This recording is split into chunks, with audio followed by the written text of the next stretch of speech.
Las cuentas de la Comunidad para 2021 ya están en las Cortes. Este viernes las entregaba el consejero de Economía y Hacienda al presidente del Parlamento. Hacía 3 años que las cámaras no captaban esta imagen porque los presupuestos han estado prorrogados durante 2019 y 2020.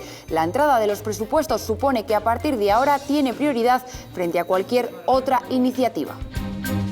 ¿Qué tal? ¿Cómo están? Con esta imagen empezamos el programa de esta semana en el que hablaremos de presupuestos, de lo que ha pasado en las comisiones y también de la nueva exposición que se ha inaugurado en las Cortes. Pero primero vamos con las cifras. Son los presupuestos más ambiciosos de la historia de la comunidad. 12.291 millones de euros, un 13% más que en 2018. También crece la inversión en un 17% y también la deuda para hacer frente así a una caída de la economía del 10%. Presupuesto en coalición para hacer frente a 3 urgencias: la pandemia, la transformación de la comunidad y el reto demográfico. Un escudo social y económico, ha dicho el presidente, para afrontar el futuro. El camino que estamos recorriendo es el que queremos. Las medidas que adoptamos son las que consideramos más justas para proteger la vida y la salud de las personas de nuestra comunidad autónoma y así poder afrontar la recuperación económica y social desde esa seguridad sanitaria. Responsables y sociales, así los ha definido el vicepresidente, que ha puesto el énfasis en los guiños que tienen con el medio rural. La rebaja del 25% del tipo reducido del impuesto de transmisiones patrimoniales y la bonificación del 95% de las tasas veterinarias. Poniendo instrumentos fiscales, como estaban en nuestro pacto de gobierno, en beneficio de la actividad económica en las zonas más desfavorecidas demográficamente de nuestra comunidad. Es el presupuesto más ambicioso a pesar de la pandemia y de la mala, ha dicho Mañueco, evolución del modelo de financiación. La cuadratura del círculo la explica así quien ha tenido que elaborar las cuentas. Llevamos muchos años siendo muy responsables en Castilla y León y llega el momento de que esa responsabilidad y ese más ahorro que hemos tenido en nuestra comunidad podemos utilizarlo en un momento como este, que es especialmente necesario.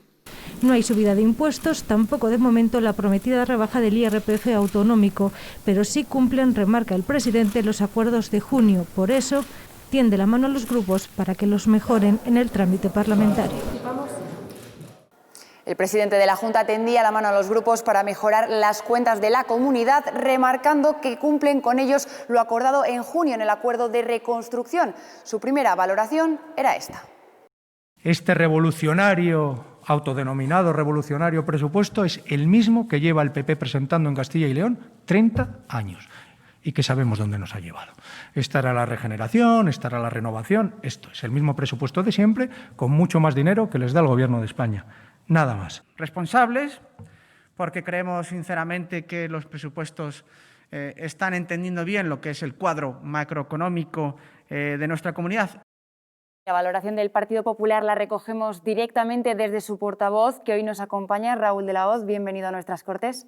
Muchas gracias. Buenos días. Se trata de unos presupuestos de pandemia, de una pandemia que de momento parece que no tiene fin. ¿Cómo valora el Partido Popular las cuentas para 2021? Son unas cuentas extraordinariamente sensatas. En un momento en el que lo que más necesita la sociedad de Castilla y León es sensatez y responsabilidad, las cuentas que nos han sido presentadas responden a esos 2 criterios. Así se presenta un presupuesto récord, un presupuesto que crece un 13% respecto del último presentado y que alcanza la cifra de nada más y nada menos que 12.000 y pico millones de euros. Ahora comienza la tramitación. Los presupuestos, por supuesto, son mejorables. Ojalá nos encontremos en esta casa con una actitud constructiva por parte de la oposición. La Junta de Castilla y León desde el inicio tendió la mano a la oposición para que estos presupuestos pudieran ser los presupuestos de todos. Una vez más, la oposición se quitó de en medio, prefirió subir al monte. Ahora llegan a las Cortes. Todavía tienen la oportunidad de ser sensatos, de ser responsables. Mucho me temo que preferirán el monte y la pancarta. Sí, precisamente la viceportavoz del Partido Socialista reconocía en una entrevista como esta hace unas semanas que sí que había habido contactos para las cuentas de 2021, pero ¿Finalmente no ha sido posible ese acuerdo con el Partido Socialista desde el principio? Repito, el Partido Socialista fue leal en la primera fase de la pandemia y se lo reconocimos, sinceramente. Cuando acabó la primera fase de la pandemia, cuando el Gobierno de España se quitó de en medio y declaró que esto era una cosa de las comunidades autónomas y que ellos se deberían dedicar, como se están dedicando, a pactar cosas innombrables con partidos innombrables, el Partido Socialista de Castilla y León dejó de ser leal y decidió que era el momento de intentar aprovechar la pandemia, la desgracia de los ciudadanos de Castilla y León, para intentar obtener rédito político. Y ahí no nos van a encontrar nunca. Sí, me gustaría enseñarle unas palabras del portavoz del Partido Socialista, Luis Tudanca. Las vemos. Bueno, no es verdad, pero en todo caso yo al portavoz del Partido Popular, hasta que no deje de insultarme, no voy a contestarle. Sí, escuchadas estas declaraciones, ¿ha retomado la relación con el portavoz del Partido Socialista? Es eso, porque esas palabras las dijo después de que yo en un pleno le acusara de cobardía política. Él lo considera un insulto. Yo una calificación que trae causa de un desgraciado hecho, y es que a mí me hubiera gustado también que, igual que el Partido Socialista de Aragón, el Partido Socialista de Extremadura, el Partido Socialista de Castilla y La Mancha, criticara, como criticaron los pactos de Sánchez con Bildu, el secretario general del Partido Socialista de Castilla y León, Luis Tudanca, por no molestar, por no incomodar al señor Sánchez, callara. Yo eso lo tildé de cobardía política, porque sé que no es lo que piensa realmente Luis Tudanca, pero desgraciadamente tenemos a un líder socialista en Castilla y León mucho más preocupado de no incomodar a su líder nacional que de defender los intereses de los castellanos y leoneses, y eso tiene consecuencias. ¿Y después de esas palabras en octubre no se ha producido de nuevo un acercamiento? Yo, en cuanto bajen del monte, estaré. Pero claro, un líder socialista dedica su tiempo a buscar una pancarta para ponerse detrás, pues entiendo que pueda tener poco tiempo para sentarnos en una mesa y hablar, pero yo estaría encantado de que cuando abandone esta actitud nos podamos sentar y entendernos como en algunos momentos de la legislatura nos hemos entendido. Sí, si le parece, seguimos hablando de presupuestos, en este caso de los presupuestos generales del Estado. En el propio Congreso se ha hablado de la armonización fiscal, una armonización que también defendió Castilla y León ya la pasada legislatura, en concreto el Partido Popular, con el expresidente Herrera. Dijo que entre los vecinos del norte, refiriéndose al País Vasco, y los vecinos del sur, refiriéndose a Madrid, no podía competir. ¿Por qué es importante esa armonización para Castilla y León? Es que, fíjese lo ocurrido. El Partido Socialista, para sacar adelante sus presupuestos, ha pactado con Bildu acabar con la lengua vehicular del castellano en los colegios, ha acercado presos, ha pactado aspectos innombrables con otros partidos políticos, y lo último que esperábamos era que pactara con Esquerra Republicana perjudicar a una región española. Por nuestra parte, hemos defendido siempre, desde hace mucho tiempo, la necesidad de avanzar en normas comunes de armonización fiscal en toda España, respecto de los vecinos del norte y también, por supuesto, de los vecinos del sur. Pero dejamos muy claro, la armonización fiscal en España no puede hacerse al alza, sino a la baja, en beneficio de los ciudadanos. Nosotros no queremos una subida generalizada de impuestos como sí quiere Podemos, como sí quiere el Partido Socialista. Queremos una armonización fiscal en España a la baja. Si también en el Congreso no se ha debatido esa enmienda del Partido Popular para no subir el IVA a las bebidas azucaradas, parece que en este caso no se va a poder paralizar. ¿El Partido Popular se plantea alguna otra acción? El palo que el Gobierno de España ha decidido dar a las bebidas azucaradas realmente lo está dando en los lomos de los castellanos y leoneses, una vez más. Desde nuestra comunidad autónoma y en la medida de nuestras posibilidades intentaremos, con medidas compensatorias, hacer más llevadero el importante perjuicio que eso supone para una industria floreciente y para también muchísimos agricultores de nuestra comunidad autónoma que trabajan en el sector remolachero. Si decíamos que eran unos presupuestos de pandemia, precisamente también le quería preguntar por eso, por la pandemia. El decreto para la movilidad de los sanitarios, ¿debería la Junta retirarlo al igual que hizo Andalucía? Ya que bueno, la propia Junta ha reconocido que ha habido un error de comunicación desde el principio. Yo creo que dialogando, como se está dialogando, se solucionan los problemas. En primer lugar, decir que este decreto de la Junta de Castilla y León no es en absoluto distinto al que se planteó en su día por parte del Gobierno de España, y al que se ha planteado por parte de otras comunidades autónomas, por parte de gobiernos socialistas. Dicho lo cual, es evidente que nuestra voluntad no es imponer una norma en contra de la voluntad de los sanitarios, sino de dialogar su contenido. Y, por tanto, estamos absolutamente abiertos a que el desarrollo de esta norma sea dialogada con el personal sanitario de nuestra comunidad autónoma a través de sus legítimos representantes. Lo que no estamos dispuestos es a recibir ninguna lección de aquellos que aquí se ponen detrás de una pancarta y en otras comunidades autónomas aplauden decretos de idéntico contenido.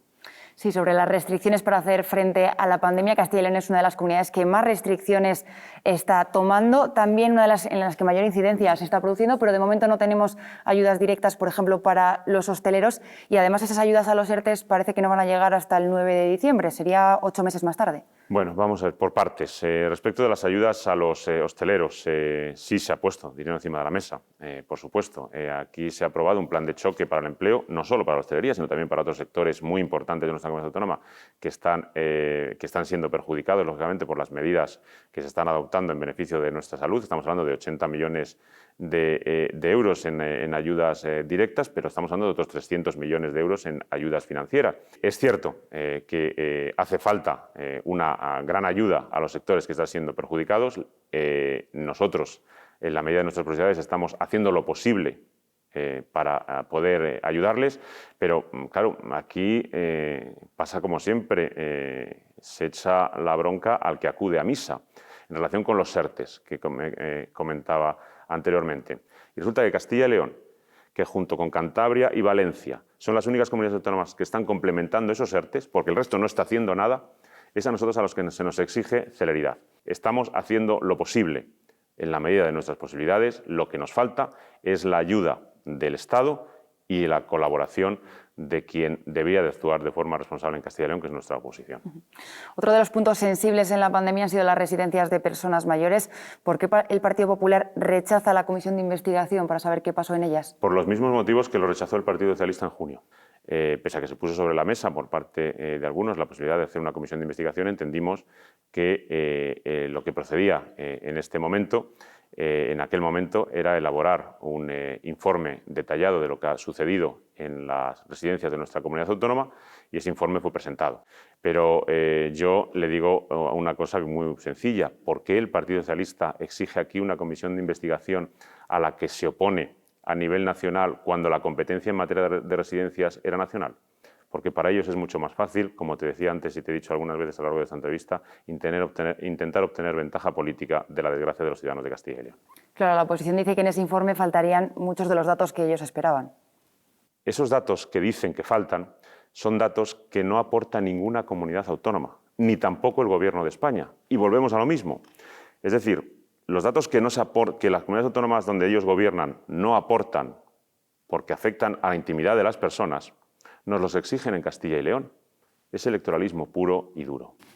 Sí, finalmente, para preguntarle por sus socios de gobierno, por la coalición con Ciudadanos, ¿le molesta al Partido Popular que Ciudadanos critique un poco de forma constante algunas de las actuaciones realizadas la pasada legislatura por el Partido Popular?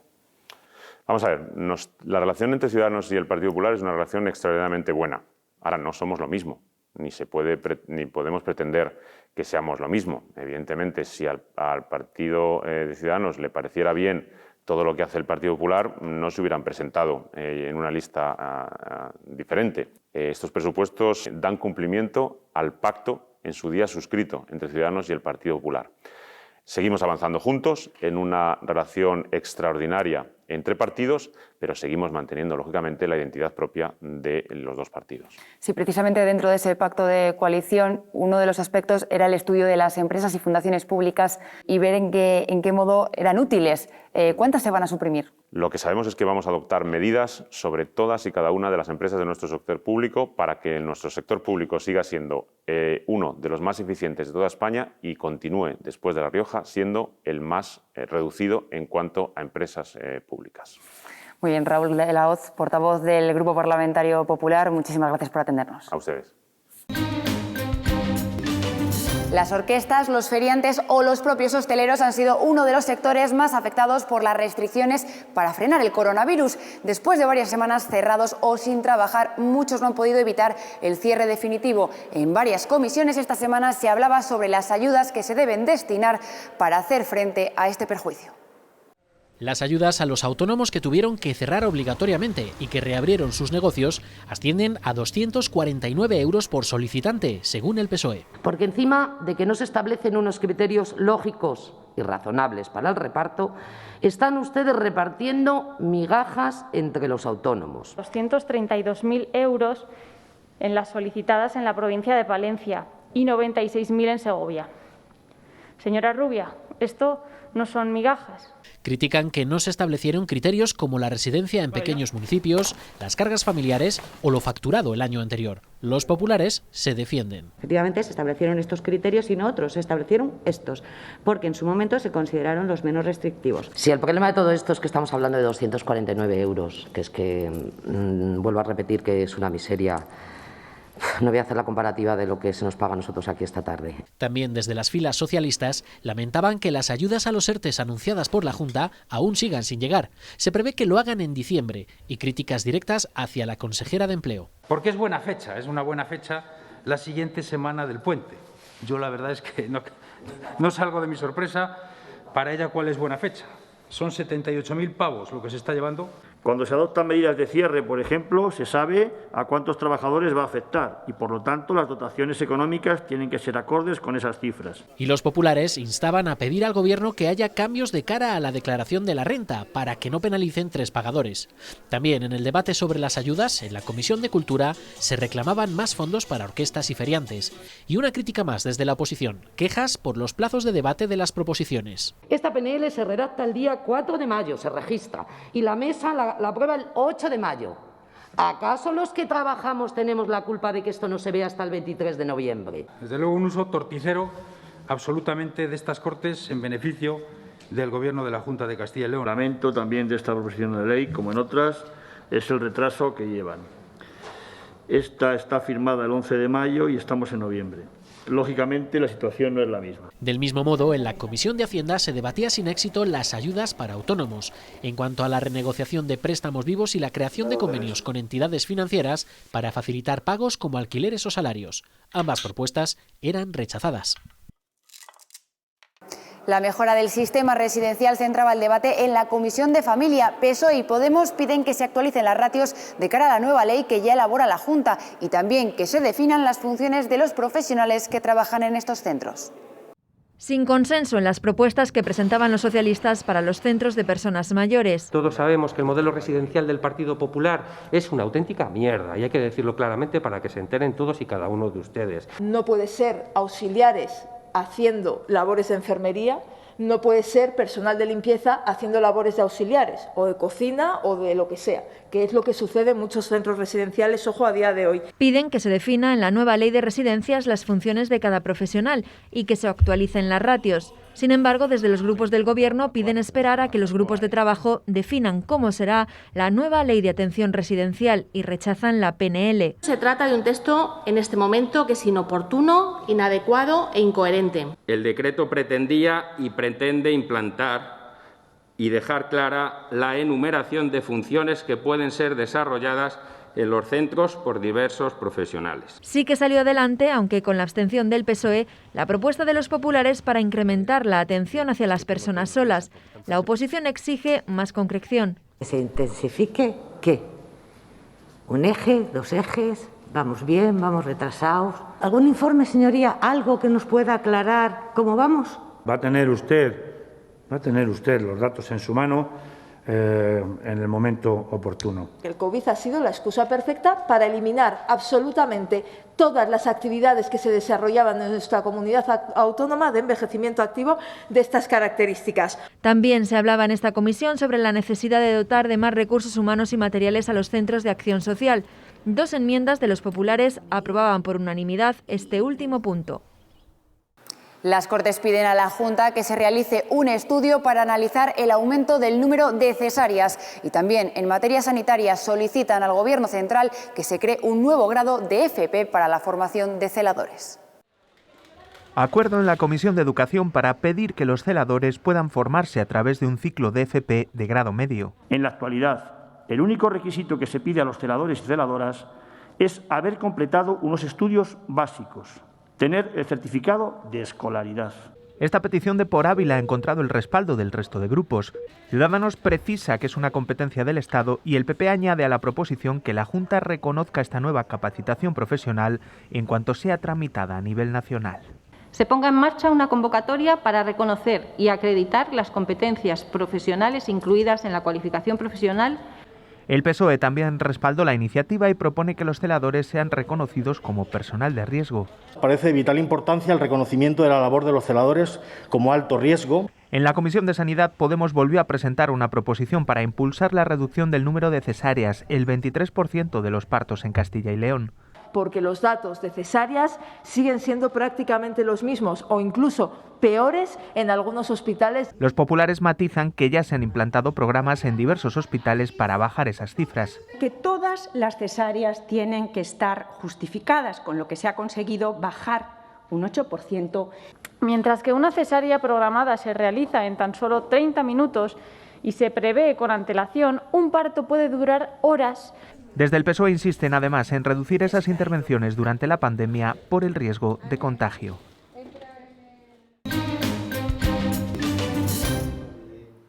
Si León consiguiera ser la sede de la Agencia Europea de Ciberseguridad, supondría al menos 40 puestos de trabajo directos a los que se sumarían los indirectos y el incremento de inversiones e investigación.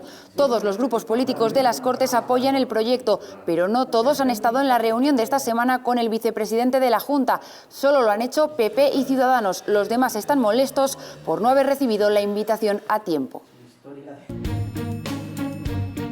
4 municipios burgaleses quieren que parte de su territorio se incluya en la denominación de origen Ribera del Duero. Son Arandilla, Coruña del Conde, Brazacorta y Torresandino. ¿Cómo hacer esta solicitud? Se debatía en las Cortes. El PSOE proponía que fueran los ayuntamientos, pero entre todos los grupos definieron que según la ley se debe solicitar por parte de los productores. La Ribera del Duero no puede ser un club cerrado en el que unos pueblos y unas grandes bodegas formen parte y otros con similitudes semejantes, análogas e iguales se queden fuera. A pesar de ser municipios pequeños, rodeados de otras localidades que sí forman parte de la denominación de origen Ribera del Duero, siguen trabajando las viñas y obtienen vinos de alta calidad. Ese artículo 95 dispone quién puede presentar la solicitud de reconocimiento de una denominación de origen o indicación geográfica protegida. Organizaciones de productores, bodegas, consejo regulador, porque son las partes legitimadas en el acto de revisión, no los ayuntamientos.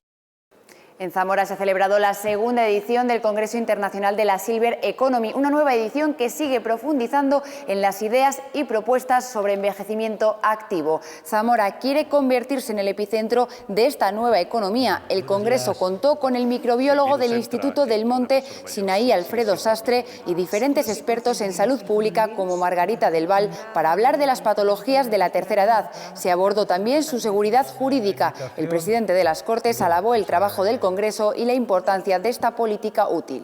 Se trata de una oportunidad única para nuestra comunidad, una oportunidad que tenemos, que debemos aprovechar. Aprovecharla, además, en una coyuntura sanitaria como en la que nos encontramos. Miren, coincidirán conmigo en que el contexto de esta terrible pandemia ha de servirnos para cuidar uno de nuestros bienes más preciados que tenemos aquí en Castilla y León, nuestros mayores. El presidente de las Cortes ha recibido esta semana a la presidenta de UNICEF en Castilla y León, María Eugenia García, que le ha entregado un informe donde se hace balance de la situación de niños y jóvenes en la comunidad. Luis Fuentes además apoya la solicitud realizada por la presidenta para la celebración de un pleno infantil en 2021 enfocado al cumplimiento de la Agenda 2030. Esta semana, como cada 25 de noviembre, se han sucedido los actos por todo el país en recuerdo a las víctimas de violencia de género. Las Cortes guardaban este miércoles un minuto de silencio en las puertas de la institución. Expresaban así su repulsa contra esta lacra que sigue cobrándose la vida de decenas de mujeres. 41 han muerto en lo que llevamos de año, asesinadas por sus parejas o exparejas. También han fallecido 4 menores. Y el Hall de las Cortes acoge hasta enero un homenaje al trabajo de los periodistas de la comunidad durante la pandemia, una exposición que permite revivir la tragedia histórica que estamos viviendo. Un gracias de corazón y un agradecimiento que hago en nombre de todos los ciudadanos de nuestra comunidad y que responde a la inmensa labor de los medios de comunicación que habéis desempeñado con responsabilidad, transparencia y rigor durante los últimos 8 meses. El visitante va a encontrar pequeñas dosis de la mejor vacuna contra la desinformación, que no es otra que los medios de comunicación y ese periodismo de rigor ético y deontológico. Los médicos, el personal sanitario y los periodistas que al servicio de sus convecinos han dado y siguen dando al olvido los miedos. Bajo el título Prensa escrita de Castilla y León y en tiempos de la COVID-19, la muestra recoge portadas, fotografías y reportajes de la prensa escrita de la comunidad como homenaje a todo el trabajo periodístico, una exposición del Colegio de Periodistas y el Instituto de la Lengua de Castilla y León que recorrerá otros puntos de la comunidad en los próximos meses. Con ella nos despedimos hasta la semana que viene. Cuídense.